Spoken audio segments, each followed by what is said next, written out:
Hi friends, welcome to Saju's Tasteland. എല്ലാവർക്കും സജൂസ് ടേസ്റ്റ്ലാൻഡിലേക്ക് സ്വാഗതം. ഇന്ന് ഞാൻ നല്ലൊരു ഹൽവയുടെ റെസിപ്പി ആയിട്ടാണ് നിങ്ങളുടെ അടുത്ത് വന്നിരിക്കുന്നത്. നമ്മൾ ഒരുപാട് ഹൽവകളൊക്കെ കണ്ടിട്ടുണ്ട്, എന്നാലും നമുക്ക് ചക്കക്കുരു കൊണ്ട് എങ്ങനെ വളരെ ടേസ്റ്റി ആയിട്ട് നല്ല സോഫ്റ്റായിട്ട് വായിലിട്ടാൽ അലിഞ്ഞു പോകുന്ന ഹൽവ എങ്ങനെ ഉണ്ടാക്കിയെടുക്കാമെന്ന് കാണാം കേട്ടോ. ചക്കക്കുരു കൊണ്ട് നമ്മൾ ഒരുപാട് റെസിപ്പികൾ കണ്ടിട്ടുണ്ട്. നമുക്ക് തോരനായിട്ടും കറികളായിട്ടും പായസം, കട്ട്ലറ്റ്, അങ്ങനെ ഒരുപാടുണ്ട്. അപ്പോൾ നമുക്കൊരു ഹൽവയുടെ റെസിപ്പി എങ്ങനെ ഉണ്ടാക്കിയെടുക്കാമെന്ന് കാണാം. അപ്പോൾ അതിനായിട്ട് ഞാൻ ഒരു 50 ചക്കക്കുരു എടുത്തിട്ടുണ്ട്. ഇതിൽ വലുതും ചെറുതുമൊക്കെ ആയിട്ടുള്ള ചക്കക്കുരു ഉണ്ട്. പല ചക്കയുടെ കുരുവാണ് കേട്ടോ. ഞാനെല്ലാം കൂടെ ഒരുമിച്ച് സൂക്ഷിച്ച് വെച്ചിരുന്നതായിരുന്നു. അതിൽ നിന്ന് കുറച്ചെടുത്തതാണ്. അപ്പോൾ നിങ്ങൾക്ക് എത്രയാണോ വേണ്ടതെന്ന് വെച്ചാൽ അതിനനുസരിച്ച് എടുക്കാവുന്നതാണ്. ഞാനിതിൻ്റെ പുറത്തുള്ള തോട് മാത്രമേ കളഞ്ഞിട്ടുള്ളൂ. അതിൻ്റെ ആ ബ്രൗൺ കളറിലുള്ള തോടൊന്നും ഞാൻ കളഞ്ഞിട്ടില്ല. അത് കളയാതിരിക്കുന്നതാണ് ഏറ്റവും നല്ലത്. ഒരുപാട് പോഷക ഗുണങ്ങളൊക്കെ ഉള്ളതാണ് ഇതിൽ കേട്ടോ. അപ്പം ഇനി നിങ്ങൾക്ക് അത് കളയണമെന്നുണ്ടെങ്കിൽ കളഞ്ഞെടുക്കാം. ഇതിപ്പോൾ നന്നായിട്ട് വാഷ് ചെയ്ത് എടുത്തിരിക്കുന്നതാണ് കേട്ടോ ഞാൻ. അപ്പോൾ എപ്പോഴും നമ്മളിങ്ങനെ ചക്കക്കുരു തോരൻ, കറി അങ്ങനെയൊക്കെ ഉണ്ടാക്കി കഴിച്ച് മടുത്തിരിക്കുകയാണെന്നുണ്ടെങ്കിൽ ഇതുപോലെയൊക്കെ വെറൈറ്റി ആയിട്ട് ഓരോ റെസിപ്പികളൊക്കെ നമുക്ക് ഇതുകൊണ്ട് ഉണ്ടാക്കിയെടുക്കാനായിട്ട് സാധിക്കും. വളരെ ടേസ്റ്റുമാണ് കേട്ടോ. അപ്പോൾ നമുക്ക് ഈ ചക്കക്കുരു നന്നായിട്ട് വേവിച്ചെടുക്കണം. അതിനായിട്ട് കുക്കറിലാണ് ഇത് വേവിച്ചെടുക്കുന്നത്. അപ്പോൾ കുക്കർ നന്നായിട്ട് ക്ലീൻ ആയിരിക്കണം കേട്ടോ. നമ്മൾ കറികളൊക്കെ വെക്കുന്നതായിരിക്കും, ചിക്കനൊക്കെ വെക്കുന്നതായിരിക്കും. അപ്പോൾ അതിൻ്റെ കളറുകളൊന്നും അതിലുണ്ടാവാൻ പാടില്ല കേട്ടോ. എന്നിട്ട് നമുക്ക് ഈ ചക്കക്കുരു ഇതിലേക്ക് ഇട്ട് കൊടുക്കുക. എന്നിട്ട് കുറച്ച് വെള്ളം ഒഴിക്കാം കേട്ടോ. കുറച്ച് മുകളിൽ ഇങ്ങനെ പൊന്തി നിൽക്കുന്ന രീതിക്ക് വേണം വെള്ളം ഒഴിക്കാനായിട്ട്. എന്നിട്ടൊരു 7-8 വിസിലൊക്കെ നമുക്കിത് വരുന്നത് വരെ വെയിറ്റ് ചെയ്യാം കേട്ടോ. നന്നായിട്ട് വെന്തുടഞ്ഞ് കിട്ടണം നമുക്ക്.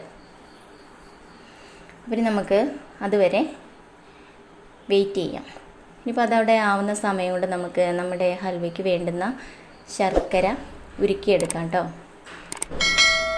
അപ്പോൾ അതിനായിട്ട് ഞാൻ ഒരു 4 ശർക്കര എടുക്കുന്നുണ്ട്. അപ്പോൾ നമ്മുടെ മധുരം എത്രത്തോളം വേണം അതിനനുസരിച്ചാണ് നമ്മൾ ശർക്കര എടുക്കേണ്ടുന്നത്.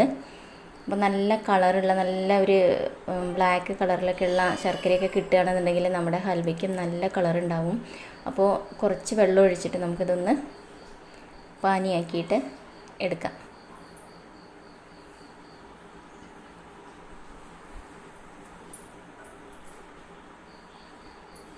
അപ്പോൾ നമ്മുടെ ശർക്കരയൊക്കെ നന്നായിട്ട് ഉരുക്കി നന്നായിട്ട് റെഡിയായി കിട്ടിയിട്ടുണ്ട്. ഇനി ഇത് തണുത്ത് കിട്ടണം കേട്ടോ. അതുപോലെ തന്നെ നമ്മുടെ ചക്കക്കുരു നന്നായിട്ട് വെന്തുടഞ്ഞ് കിട്ടിയിട്ടുണ്ട്. ഇനിയിപ്പോൾ ഇത് നമുക്ക് നന്നായിട്ട് തണുത്തതിന് ശേഷമാണ് നമ്മളിതുകൊണ്ട് ഹൽവ ഉണ്ടാക്കാനായിട്ട് പറ്റുള്ളൂ. അപ്പോൾ ഇത് നന്നായിട്ട് തണുക്കാനായിട്ട് നമുക്ക് മാറ്റി വയ്ക്കാം. കുറച്ച് സമയം മാറ്റി വയ്ക്കാം. അപ്പോൾ ഒന്ന് ജസ്റ്റ് ഒന്ന് ഉടച്ചതിന് ശേഷമൊക്കെ ഒന്ന് മാറ്റി വയ്ക്കുകയാണെന്നുണ്ടെങ്കിൽ പെട്ടെന്ന് തന്നെ തണുത്ത് കിട്ടിക്കോളൂ കേട്ടോ.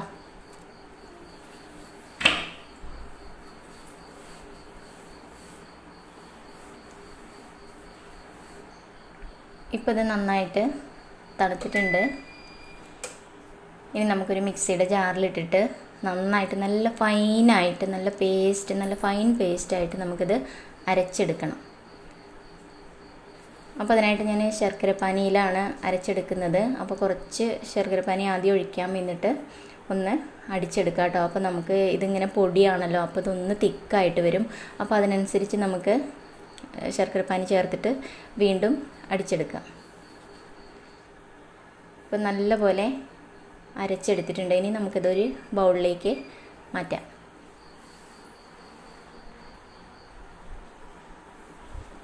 ഇതുപോലെ തന്നെ നമുക്ക് ബാക്കിയുള്ളത് കൂടി ചെയ്തെടുക്കാം കേട്ടോ. ഇനിയിപ്പോൾ നിങ്ങൾക്ക് ശർക്കരപ്പാനി കുറവായി തോന്നുകയാണെന്നുണ്ടെങ്കിൽ കുറച്ച് പച്ചവെള്ളം ആഡ് ചെയ്യുന്നതിലൊന്നും യാതൊരു കുഴപ്പമില്ല കേട്ടോ. നമ്മളിത് ഇനിയും വേവിക്കാനുള്ളതാണ്. അപ്പോൾ ഇത് നന്നായിട്ട് അരച്ചെടുത്തിട്ടുണ്ട്. അപ്പോൾ ഞാൻ കുറച്ചൊരു ചെറിയ ബൗളായിരുന്നു എടുത്തിരുന്നത്, അതിൽ കൊള്ളുന്നില്ല. അപ്പോൾ നമുക്കിത് വേവിക്കുമ്പോൾ അതുകൂടി ഒഴിക്കാം കേട്ടോ. അപ്പോൾ ഇത്ര ശർക്കരപ്പാനി കൂടി ഇതിൽ ബാക്കിയായിട്ടുണ്ട്. ഇത് നമുക്ക് പിന്നീട് ആവശ്യമുണ്ട്. ഇനി നമുക്കൊരു പാത്രത്തിലേക്ക് 1 ടേബിൾ സ്പൂണ് നെയ്യ് ചേർത്ത് കൊടുക്കാം കേട്ടോ. എന്നിട്ട് കുറച്ച് അണ്ടിപ്പരിപ്പ്, അതുപോലെ തന്നെ കുറച്ച് ബദാം, അത് വേണമെന്നില്ല കേട്ടോ. ഞാൻ എൻ്റെ അടുത്തുള്ളത് കൊണ്ട് ഞാനത് എടുത്തുനിന്ന് മാത്രമാണ്. ഇപ്പോൾ അണ്ടിപ്പരിപ്പ് മാത്രമായാലും മതി. ഇനിയിപ്പോൾ മുന്തിരി ഉണ്ടെങ്കിൽ അതും എടുക്കാം. അത് നമുക്ക് ഇഷ്ടമുള്ളതെല്ലാം നട്ട്സൊക്കെ നമുക്കിതിലേക്ക് ആഡ് ചെയ്യാവുന്നതാണ് കേട്ടോ. ഇനിയിപ്പോൾ ഇതൊന്നും ഇല്ല എന്നുണ്ടെങ്കിലും യാതൊരു കുഴപ്പമില്ല. നല്ല ടേസ്റ്റി ആയിട്ട് തന്നെ നമുക്കിത് ഉണ്ടാക്കിയെടുക്കാനായിട്ട് സാധിക്കും. ഇതിപ്പോൾ ഒന്നൊരു കളറ് മാറി വരുമ്പോൾ നമുക്ക് നമ്മുടെ ഈ നെയ്യിൽ നിന്ന് നമുക്കിത് മാറ്റാം. ഇനി നമ്മൾ അരച്ച് വെച്ച ആ ചക്കക്കുരു പേസ്റ്റ് നമുക്കിതിലേക്ക് ചേർത്ത് കൊടുക്കാം കേട്ടോ.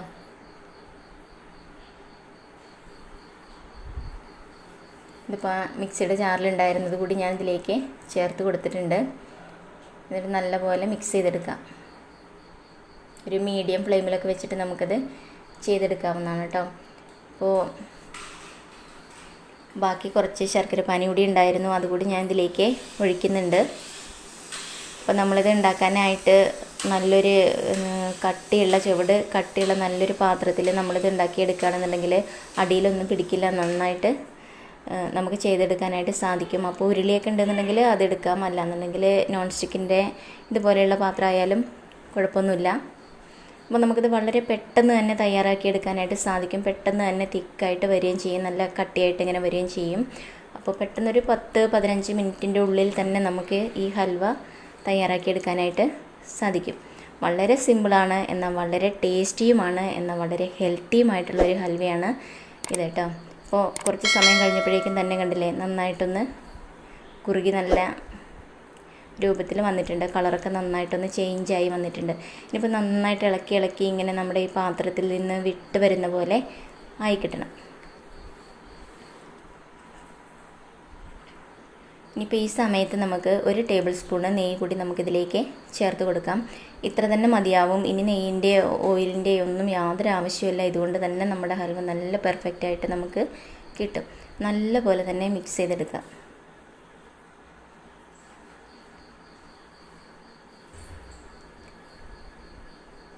അപ്പം ഞാൻ ചക്കക്കുരു വെച്ചിട്ട് തന്നെ വേറെയും റെസിപ്പീസൊക്കെ ചെയ്തിട്ടുണ്ട്. അപ്പോൾ അത് കാണാത്തവരൊക്കെ അതൊക്കെ ഒന്ന് പോയി കണ്ടോളൂ കേട്ടോ. എല്ലാം വളരെ ടേസ്റ്റി ആയിട്ടുള്ളതാണ്.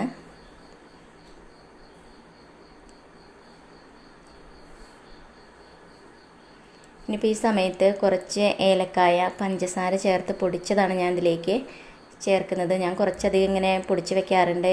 എപ്പോഴും എന്തെങ്കിലുമൊക്കെ ഉണ്ടാക്കാനായിട്ട് ഞാനങ്ങനെ പൊടിച്ച് വെക്കുകയാണ് ചെയ്യാറുള്ളത്. അതിൽ നിന്ന് കുറച്ച് നമ്മുടെ ഒരു ഫ്ലേവറിന് വേണ്ടി മാത്രമാണ് കേട്ടോ ഇതൊക്കെ. ഇനിയിപ്പോൾ ഇതൊന്നും ചേർത്തില്ലെങ്കിലും കുഴപ്പമില്ല, ചേർത്താൽ ഒന്നുകൂടി നല്ലത്. ഇനിയിപ്പോൾ ചേർക്കുന്നത് കുറച്ചൊരു 6 ഡേറ്റ്സ് ആണ്, ഞാൻ ചെറുതായിട്ട് അരിഞ്ഞതാണ് ഞാനിതിലേക്ക് ചേർക്കുന്നത്. ഇതിവിടെ കുറച്ചിരിക്കുന്നുണ്ടായിരുന്നു, അതുകൊണ്ട് ഞാൻ എടുത്തു എന്ന് മാത്രം. പിന്നെ മാത്രമല്ല ഇത് ഇടയ്ക്കൊക്കെ ഒന്ന് കടിക്കാനൊക്കെ കിട്ടുമല്ലോ. ഇനി നമ്മൾ എടുത്തു വെച്ചിരുന്ന കാഷ്യൂനട്ടും അതുപോലെ തന്നെ ബദാമും വളരെ കുറച്ച് മാത്രം ഇതിലേക്ക് ചേർത്ത് കൊടുക്കുക. ഒരു ഭംഗിക്കൊക്കെ വേണ്ടിയിട്ടാണ് കേട്ടോ അതൊക്കെ ചേർക്കുന്നത്. ഇപ്പം നിങ്ങളുടെ അടുത്ത് അതില്ല എന്നുണ്ടെങ്കിൽ യാതൊരു കുഴപ്പമില്ല, അല്ലാതെ തന്നെ ചെയ്തെടുക്കുക.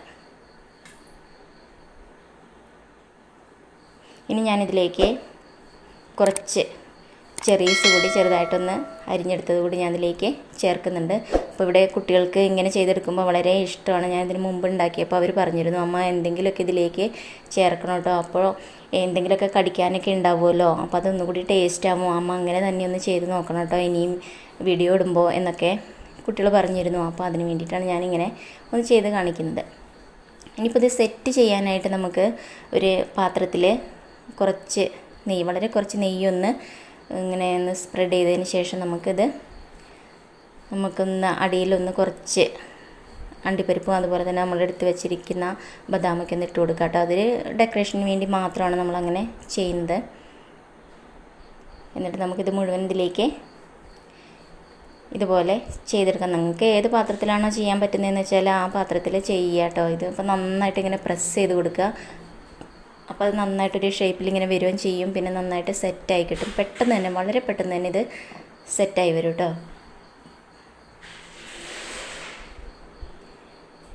ഇപ്പോൾ ഇത് തണുത്തിട്ടുണ്ട്. ഇനി നമുക്കിത് വേറൊരു പാത്രത്തിലേക്ക് മാറ്റാം.